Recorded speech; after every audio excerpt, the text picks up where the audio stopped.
के समान नाए धोए क्या हुआ जो मन में मैल समाए।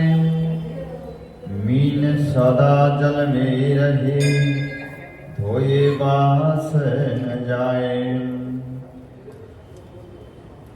श्री राधा राधा रटतहि मिट जाए सब व्याधा। कोटि जन्म किया पदा नाम लेते चढ़ जाए। बोली श्री वृंदावन बिहारी लाल की जय। बोली भक्त वत्सल भगवान की जय। बोली वैशाख महात्म्य की जय। बोली माधव भगवान की जय। जय जय श्री राधे जय जय श्री राधे जय जय श्री राधे श्याम। हम लोग श्रवण करने जा रहे हैं वैशाख महीने का पावन महात्म्य। मनुष्य में श्रेष्ठ नर और नारायण को नमस्कार करके और देवी सरस्वती तथा व्यास जी को प्रणाम करके उनकी जय जयकार बोलते हुए शुद्ध जी महाराज बोले, परमेष्ठी ब्रह्मा के पुत्र नारद जी से राजा अम्बरीश ने पवित्र वैशाख महीने का पावन महात्म्य पूछा। सूर्य वंश में राजा हुए महाराज अम्बरीश, जो हमेशा एकादशी का व्रत रखा करते थे। अम्बरीश महाराज की एकादशी की पावन कथा और उनका जो इतिहास है बहुत सुंदर है। बोले राजा अम्बरीश बोले, ब्राह्मण जो संपूर्ण महीनों के महात्म्य वर्णन किए वह मैंने अच्छी तरह से सुन लिए। सभी महीनों में वैशाख महीना सर्वश्रेष्ठ है, इसलिए वैशाख का महात्म्य विस्तार से कहिए। बोले मुझे सुनने की इच्छा है, यह महीना विष्णु भगवान जी को प्यारा क्यों है और इसमें कौन कौन धर्म कार्य उन्हें और क्यों प्रिय है और क्या दान करना चाहिए, उसका क्या फल होता है। ये संपूर्ण कार्य किस देवता को प्रसन्न करने के लिए होता है। इस महीने में करने योग्य काम क्या है, कौन से कार्य विष्णु भगवान को प्रिय है, इसमें क्या दान किस लिए किया जाता है और उसका फल और उद्देश्य क्या है। इस महीने में कौन से वस्तुओं से भगवान जी का पूजन किया जाता है। और हे नारद, यह संपूर्ण विस्तार पूर्वक सुनाइए, मैं श्रद्धा से सुनूंगा।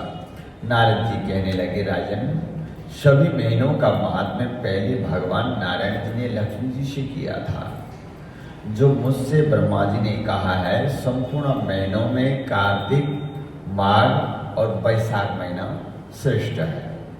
इन तीनों में भी वैशाख महीना सबसे श्रेष्ठ है। बोले वैशाख महात्म्य की जय।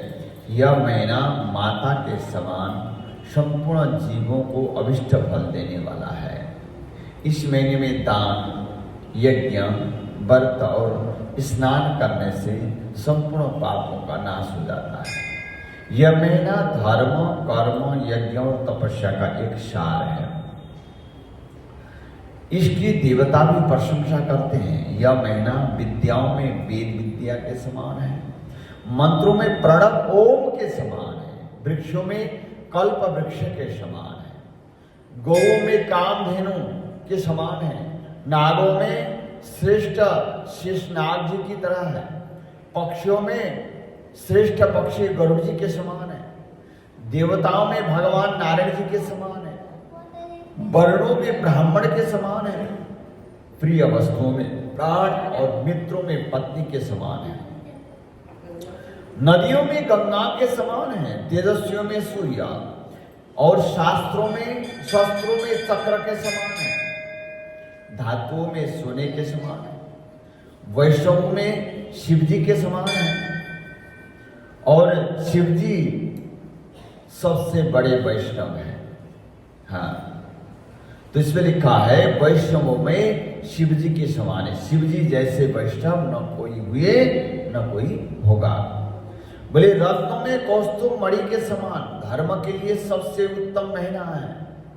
इस महीने के समान विष्णु भक्ति उत्पन्न करने वाला और कोई महीना नहीं है। मेष की संक्रांति वैशाख महीने में सूर्योदय से पहले जो मनुष्य स्नान करता है उससे विष्णु भगवान जी लक्ष्मी जी सहित अत्यंत प्रसन्न होते हैं। सूर्य उदय से 24 मिनट पहले, सूर्य उदय के बाद 24 मिनट तक ये संध्या कहलाती है और ये बहुत शुभ और उत्तम समय माना जाता है। दो घड़ी 24 मिनट हो जाती है। 6 बजे तक नहाना होगा। 2 घड़ी 4 घड़ी कहो, जितना मर्जी कहो, 24 मिनट। अब तो समय ऐसा हो गया ना, मिनट में देखना पड़ेगा। सूर्य उदय से 24 मिनट पहले और 24 मिनट बाद, और सूर्यास्त का 24 मिनट पहले 24 मिनट बाद तक ये संध्या पावन संध्या मानी जाती है। ये उत्तम समय माना गया है। यहाँ लिखा है ना, ये लिखा है। और हाँ, स्नान की विशेष बताई गई है। हाँ, जितना घटाओ उतना अच्छा है करके, इतना ज्यादा नहीं। 3 बजे नहा के आने का कोई प्रावधान नहीं है। 3 बजे नहाओगे तो दोबारा नहाना पड़ेगा। हाँ, तो कई लोग इतना इंप्रेशन में आ जाते हैं कि नहीं ब्रह्म मुहूर्त में हम तो सबसे जल्दी करते हैं। सबसे जल्दी के चक्कर में जो जल्दी नहाने वाले दोबारा नहाना पड़ेगा, है ना। हाँ, अमृत वेला हो गया, ब्रह्म मुहूर्त हो गया, उसके बाद संध्या जो होता है, जो सूर्य उदय से 24 मिनट पहले 24 मिनट बाद तक की बात भी विशेष महिमा बताई गई है वैशाख में। और सूर्योदय से पहले जो मनुष्य स्नान करता है उससे विष्णु भगवान लक्ष्मी जी सहित अत्यंत प्रसन्न होते हैं। जैसे अन्न से संपूर्ण प्राणी प्रसन्न होते हैं, वैसे ही वैशाख स्नान से निस्संदेह विष्णु भगवान जी प्रसन्न होते हैं। वैशाख स्नान करने वाले मनुष्य और जो उनका अनुमोदन करता है वह भी संपूर्ण पापों से छूटकर विष्णु लोक को चला जाता है। मेष राशि के सूर्य में वैशाख के महीने में प्रातःकाल एक बार भी स्नान करके जो मनुष्य अन्य कर्म करता है वह महापापों से छूटकर विष्णु लोक को चला जाता है। बोले वैशाख महीने में स्नान करने के लिए जो मनुष्य एक पग भी चलता है उसे 10,000 अश्वमेध यज्ञ करने का फल प्राप्त हो जाता है। और इसमें संदेह नहीं, या एकाग्र चित्त होकर के जो ऐसा संकल्प भी करता है कि उसे भी निस्संदेह 100 यज्ञ का पुण्य मिलता है। वैशाख स्नान के लिए धनुष बराबर भी जो मनुष्य चलता है वह संसार के बंधनों से छूटकर वैकुंठ धाम को चला जाता है। ब्रह्मांड भर में जितने भी तीर्थ हैं राजेंद्र, वह संपूर्ण नगर बाहर के थोड़े से जल में भी रहते हैं। अर्थात वैशाख के महीने में स्नान के लिए किसी तीर्थ में न जा सके तो नगर के बाहर किसी जलाशय में स्नान करना यम की आज्ञा से शास्त्रों में लिखे पाप उसी समय तक गरजते हैं जब तक मनुष्य वैशाख में स्नान नहीं करता। वैशाख महीने में स्नान करने की बहुत बड़ी महिमा है। हाँ, और हे राजेंद्र, उस समय तक भी जो लोग स्नान के लिए नहीं आते तो उनको दारुण श्राप देकर अपने स्थान को चले जाते हैं। अथवा विष्णु भगवान जी की आज्ञा से वैशाख महीने में तीर्थादि के अधिष्ठाता देवता सूर्योदय से 6 घड़ी तक जल के बाहर मनुष्य के हित के लिए ठहरते हैं। हाँ, 6 घड़ी बताई गई। 6 घड़ी के बाद तक, सूर्योदय के 6 घड़ी के बाद तक, और 2.5 घटी का 1 घंटा होता है। हाँ, ठीक है जी, 2.5 घड़ी का 1 घंटा होता है। सूर्योदय के बाद में रहते हैं। हाँ देव रहते हैं। हाँ, जल में या बाहर? जल में। तो ये मतलब हो गया ना भगवान कहते नहीं, 6 घड़ी हो गए, ढाई 2 घंटे हो गए हैं, 2.5 घंटे हो गए। 2.5 घंटे 8 साढ़े 8। हाँ ठीक है। ये पूछना चाहते हैं। बोले गोविंद भगवान की। दूसरा अध्याय में नारद जी ने कहा, राजन वैशाख के समान कोई महीना है नहीं, सत्ययुग के समान दूसरा युग नहीं है, वेद के समान शास्त्र नहीं है, गंगा जी के समान कोई तीर्थ नहीं है, जल दान के समान दूसरा दान नहीं है, पत्नी के समान दूसरा सुख नहीं, खेती जैसा कोई धन नहीं, और जीवन के समान कोई लाभ नहीं। जीवन पा लिया तो सब कुछ पा लिया। हमें अगर जीवन मिला तो हमें बाकी चीजों की अभिलाषा नहीं करनी चाहिए।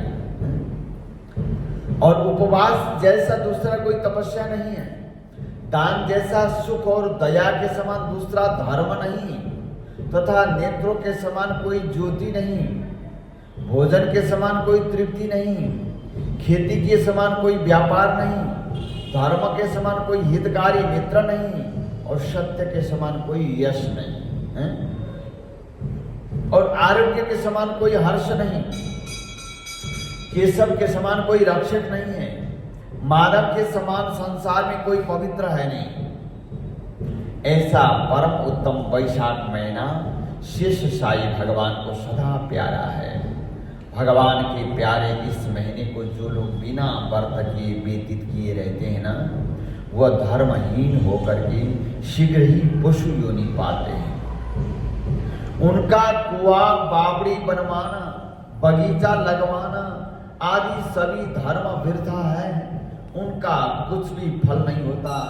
जो मनुष्य वैशाख के महीने में नियम पूर्वक भोजन आदि करते हैं, वह विष्णु भगवान जी की सायुज्य मुक्ति को अवश्य प्राप्त होते हैं, इसमें संदेह नहीं। जो भोजन नियम से करते हैं। संसार में अनेक प्रकार के दान और व्रत हैं, परंतु उनके करने से शरीर को अत्यंत परिश्रम होता है और उनसे संसार में बार बार जन्म भी लेना पड़ता है। परंतु वैशाख महीने में केवल स्नान कर लेने मात्र से ही प्राणी आवागमन से छूट जाता है। संपूर्ण दान करने से जो पुण्य होता है, संपूर्ण तीर्थ में स्नान करने से जो फल मिलता है, वह सब वैशाख में केवल जलदान करने से मिल जाता है। जिसमें जलदान करने की सामर्थ्य न हो तो वो ऐश्वर्य की इच्छा करने वाले दूसरों से कहकर जलदान करवाएं हैं। यह कर्म भी सब दानों से अधिक है। और तराजू के पल्ले में सब प्रकार के दान और दूसरे जलदान रखकर तोलें तो जलदान भारी निकलेगा। जो यात्रियों के लिए प्याऊ लगाकर जलदान करता है, वह अपने करोड़ों कुल का उद्धार करके विष्णु लोक को चला जाता है। राजन, प्याऊ लगाने से देवता, पितर और ऋषि संपूर्ण निस्संदेह अत्यंत प्रसन्न होते हैं। जो प्याऊ लगाकर थके हुए यात्रियों को संतुष्ट करता है, उससे ब्रह्मा, विष्णु और शिव जी संपूर्ण देवता प्रसन्न होते हैं। जो जल की इच्छा हो तो जलदान करें, छाया की इच्छा हो तो छतरी दें। राजन, जो बीजन की इच्छा हो तो वैशाख में पंखा दान करें। जितने दान बताए हैं उसमें जलदान, छत्रदान और पंखा दान सब में उत्तम है। वैशाख में दान की बहुत बड़ी महिमा है। इन्हीं का दान वैशाख में अवश्य करना चाहिए। जो वैशाख के महीने में कुटुंबी ब्राह्मण को जल से भरा घड़ा नहीं देता, वह चातक की योनि पाता है। जो प्यासे महात्मा को शीतल जल पिलाता है, उसे हे राजेंद्र 100 राष्ट्रीय यज्ञ करने का फल मिलता है। जो धूप, परिश्रम और पसीने से व्याकुल ब्राह्मण को पंखा से हवा करता है, वह संपूर्ण पापों से रहित होकर गरुड़ के समान हो जाता है। जो मनुष्य वैशाख में ब्राह्मण को पंखा नहीं देता, वो अनेक प्रकार के बात रोगों से पीड़ित होकर नरक भोगता है, ऐसा लिखा है। जो थके ब्राह्मण की वस्त्र से हवा करता है, वह भी संपूर्ण पापों से छूटकर विष्णु भगवान की सायुज्य मुक्ति पाता है। जो शुद्ध मन से ताड़ का पंखा दान करते हैं, वह संपूर्ण पापों से छूटकर विष्णु लोक को चले जाते हैं। तुरंत श्रम दूर करने वाले, पंखे का दान नहीं करने वाले अनेक प्रकार की यातनाएं भोगकर संसार में पापी होते हैं। राजेंद्र, आध्यात्मिक दुख की शांति के निमित्त वैशाख महीने में छत्री दान करना उचित है। जो मनुष्य विष्णु भगवान जी के प्यारे इस वैशाख मास में छत्री दान नहीं करते, उनको कहीं छाया नहीं मिलती और वह महाकुर्र पिशाच बनकर पृथ्वी पर घूमते हैं। वैशाख में जो खड़ाऊ दान करते हैं वह यमदूतों का तिरस्कार करके विष्णु लोक को जाते हैं। जो वैशाख महीने में जूता दान करते हैं उन्हें नरक की यातना नहीं भोगनी पड़ती, न उसे संसार के दुख सताते हैं। ब्राह्मण की याचना करने पर खड़ाऊ दान करने वाला पृथ्वी पर करोड़ जन्म तक राजा होता है। जो मार्ग में श्रम को दूर करने के लिए स्थान बनवाता है, उनका फल वर्णन करने में ब्रह्मा जी भी असमर्थ है। दोपहर को जो कोई अतिथि या ब्राह्मण मिले उसको भोजन कराने का फल ब्रह्मा जी भी वर्णन नहीं कर सकते। राजन, अन्नदान मनुष्य को तत्काल तृप्ति करने वाला है। संसार में अन्नदान के समान कोई दान नहीं। जो मनुष्य मार्ग से थके हुए ब्राह्मण को आश्रय देता है, उसके पुण्य करने की ब्रह्मा में भी सामर्थ्य नहीं है। और भूखे मनुष्य को स्त्री, पुत्र, घर, वस्त्र, अलंकार, आभूषण कुछ भी अच्छे नहीं लगते। पेट भरने पर ही ये सब अच्छे लगने लगते। हाँ, इसलिए अन्नदान के समान न कुछ हुआ न आगे होगा। जो वैशाख में थके हुए ब्राह्मण को अन्न इत्यादि नहीं देते, वह पिशाच बनकर पृथ्वी पर अपना ही मांस खाता फिरता है। इसलिए ब्राह्मण को यथाशक्ति अन्न देना उचित है। राजन, अन्नदाता माता पिता को भी भुला देती है। वह दानी ही को अपना सर्वस्व समझने लगता है। इसलिए त्रिलोकी में संपूर्ण अन्न की ही प्रशंसा करते हैं। माता पिता तो केवल जन्म देते हैं, परंतु ज्ञानी लोग संसार में अन्न के दानी को ही पिता कहते हैं। राजन, अन्नदाता में सब धर्म निवास करते हैं। इस प्रकार नारद जी शुद्ध जी महाराज को वैशाख महीने की पावन कथा को सुनाते हैं। इति श्री वैशाख महात्म्य द्वितीय अध्याय समाप्त। बोली वैशाख महात्म्य की जय।